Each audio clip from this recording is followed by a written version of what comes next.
कहानी जल की मिठास। गांव किनारे एक आश्रम था। गांव से बच्चे शिक्षा पाने के लिए आश्रम में रहते थे।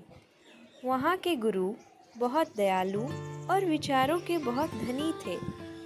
वे अपने सभी शिष्यों को शिक्षा के साथ साथ अच्छे उपदेश भी दिया करते थे, जिसे पाकर सभी छात्र आनंदित हो जाते थे। गर्मियों की छुट्टियां चल रही थी। सभी शिष्य छुट्टियों में अपने गांव गए हुए थे। उन दिनों ज़्यादातर लोग पैदल ही यात्रा किया करते थे। छुट्टियां खत्म होने के बाद एक शिष्य गांव से आश्रम लौट रहा था। अचानक सूर्य अपने चरम सीमा पर पहुंच गया। गर्मी इतनी ज़्यादा बढ़ गई थी मानो सड़क आग उगल रही हो।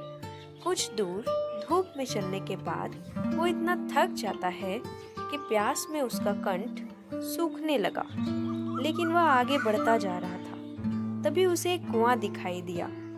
कुआं देखकर उसकी जान में जान आई और उसने कुएं से पानी निकाला और अपनी प्यास बुझाई। कुएं का पानी बहुत मीठा और ठंडा था।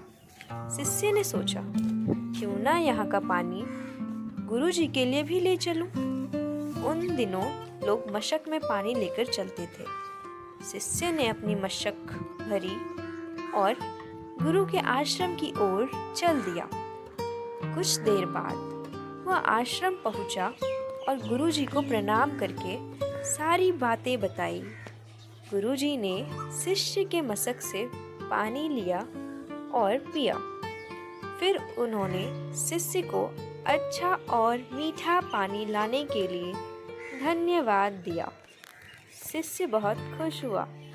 गुरु के मुख से पानी की तारीफ सुनकर आश्रम में रहने वाला एक दूसरा शिष्य गुरुजी के पास आया। उसने भी वह पानी पीने की इच्छा प्रकट की। गुरुजी ने मशक उस शिष्य को दे दी। शिष्य ने जैसे ही पानी का घूंट भरा, तुरंत ही पानी का कुल्ला उसके मुख से निकल के बाहर आ गई। उसने कहा, गुरुजी, इस जल में तो कड़वापन है और ना ही यह जल शीतल है। आपने बेकार ही उसकी इतनी प्रशंसा कर दी। शिष्य की बात सुनकर गुरुजी बोले, बेटा, मिठास और शीतलता इस जल में नहीं है तो क्या हुआ, इसे लाने वाले के मन में तो है। जब उस शिष्य ने जल पिया होगा तो उसके मन में मेरे लिए कितना प्रेम उमड़ा होगा।